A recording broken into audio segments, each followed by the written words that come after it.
32번째 사연. 10대 때 인생 포기하고 죽으려 한 이야기. 진로를 고민하며 굴 속에서 공부하며 지냈다. 10대 중반 넘어 15세에서 20세 사이에 있었던 일이다. 초등학교를 졸업하고 사회에 나가 무엇을 할까 고민하며 사람들이 찾지 않는 다리골 광산굴로 가서 굴 속에서 지낼 때였다. 초등학교 책밖에 가진 것이 없는 나는 그것을 공부해서 취직하려고 한 것이다. 실상 초등학교 책으로 공부해서 입사 시험을 볼 수가 없다. 그런데 당시에는 몰랐다. 회사에 취직하거나 직장을 구하려면 시험을 봐야 된다고 해서 막연히 내가 배운 것 안에서 시험 문제가 나오겠지 생각하고 초등학교 때 배운 전 과목 책을 다 가져다 놓고 공부한 것이다. 아무도 나에게 가르쳐 주는 자가 없고 그 방면으로 얘기해 주는 자가 없었기 때문이었다. 인생을 포기하고 농약 마시고 죽기로 결심했다. 결국 18세쯤 되었을 때다. 배는 고프고 공부는 잘 안 되고 또 내가 공부한다고 해서 직장 입사 시험에 합격한다는 보장도 없고 무엇 하나 해결되는 게 없으니 막막했다. 배가 고프니 잠도 오지 아니하였다.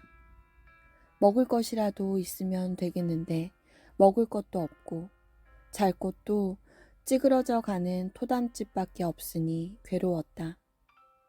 가정에도 희망이 보이지 않고 나뿐만 아니라 모두가 어려웠다. 그때도 교회를 다니고 기도도 했지만 기도만 한다고 해결되는 것도 아니었다. 인생을 한탄하면서 울며 금식하고 다니니까 오히려 사람들은 나를 피했다. 결국 아무런 희망이 없고 어떠한 가능성도 없기에 나는 낙심하고 인생을 포기했다. 그러던 어느 날 밤새도록 배고프고 잠도 안 오니 울적한 마음에 괴로움을 못 이기고 차라리 죽는 게 낫겠다고 생각하게 되었다. 그 순간 농약이나 갖다 마시고 죽어야겠다 하고 다음날 밤에 농약을 집에 갖다 놓겠다고 결심했다. 그렇게 마음을 굳혀버리니 걱정과 근심도 없어지고 편안했다. 죽기 전 마지막 기도를 할 때 예수님이 오셔서 용기를 주셨다. 그런데 마지막으로 세상을 버리더라도 죽기 전에 기도는 하자 하고 기도했을 때 나에게 감동이 왔다.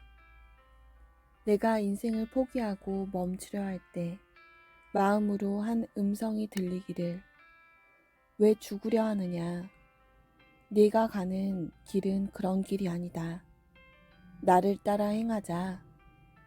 죽지 마라. 하는 말씀이 들렸다. 눈에 보이지는 않지만 예수님 같았다. 예수님은 앞으로 내가 시키는 일을 하며 나와 같이 살자 하셨다. 그렇지만 나는 잘하는 일이 없어서 아무것도 할 수 없다고 하니 시키는 대로만 하면 된다는 영감이 오고 깨달음이 왔다. 시험도 필요 없다. 그런 공부도 할 필요 없다. 그냥 쓰겠다 하시며 용기를 주셨다.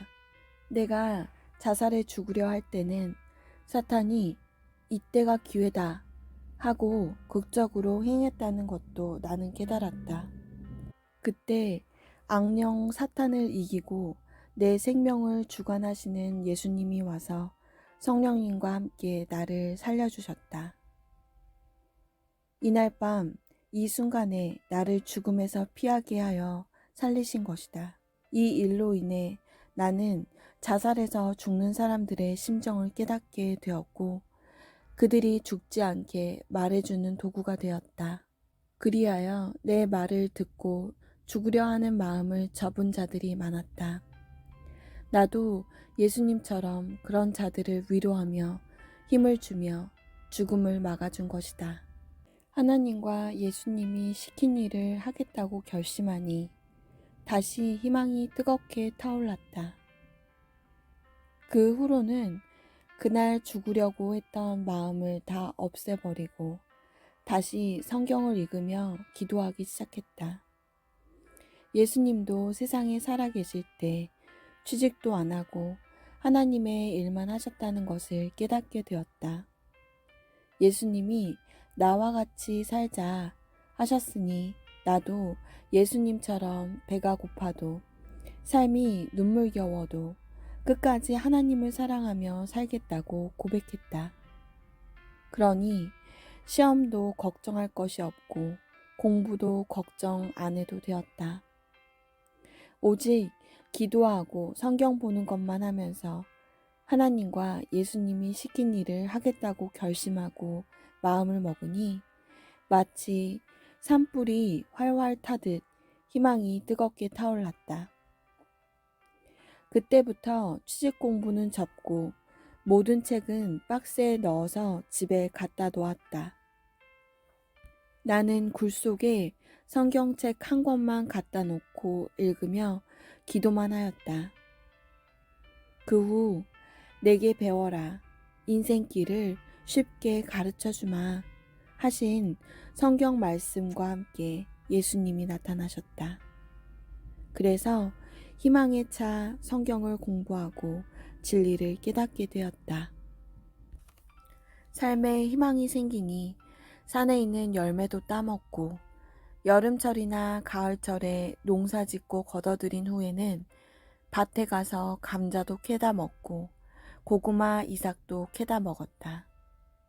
산을 돌아다니니 가을에는 시커멓게 익은 머루와 다래가 너무 많았다. 나도 배불리 따먹고 나머지는 산새들이 잔치를 하였다. 나도 별별 어려움을 다 겪으며 살면서 죽음의 과정을 거쳐 벗어나게 된 것이다. 그때를 생각해 보면 15세부터 본격적으로 산기도 생활을 했지만 중간에 힘들어서 취직을 하려고 했던 것이다. 앞날에 이렇게 하나님이 시대 사명자로 쓰실 줄은 그때는 전혀 몰랐기 때문이다. 결국 그런 마음은 접어버리고 기도하고 말씀을 배우면서 죽을 고비를 넘기고 살아왔다. 그러면서 앞날의 많은 생명들을 인도할 때 나 같은 처지에 있는 사람들을 잘 돕고 관리하라고 하나님은 이런 것들을 나로 하여금 바닥부터 겪게 하셨다는 것을 깨닫게 되었다. 사람은 지옥 고통을 받으면 어쩔 수 없이 삶을 포기하는 것이다. 희망이 적으면 지옥 같은 괴로운 고통만 마음에 파도친다. 그럴 때 전능자 하나님, 성령님, 성자 절대신을 믿게 해주고 주를 따르면 앞날이 잘되고 형통함을 가르쳐 줘야 한다. 하나님, 성령님, 성자와 예수님은 나를 앞날에 이러한 생명의 구원자로 보내려 쓰시려고 생명에 관한 것을 각종으로 뼈저리게 겪게 하신 것이었다. 이 글을 쓰면서도 물어보니 성령님은 말씀하시길 물속에 빠진 자를 구출하려는데 네가 겪지 않고서는 어떻게 그들을 구원하겠냐. 자살하고 죽어가는 자를 구하려면 겪어봐야 구원하지 않겠냐. 그냥 죽는 것이 아니라 괴로워서 못 견뎌서 죽는 것이 아니냐. 당해본 자만 구원할 수 있다. 그 심정을 알기 때문이다 하셨다. 나도 온갖 고통을 받으며 내 인생에 별별 어려움을 다 겪으며 살았다. 이 같은 죽음의 과정을 거쳐서 벗어나게 된 것이다. 때마다 하나님과 예수님은 내 마음을 알고 돕고 역사해 주셨다. 모든 인생이 그러함을 알고 포기하지 마라. 하나님을 부르고 구원자를 부르고 살아야 죽음을 벗어나게 된다.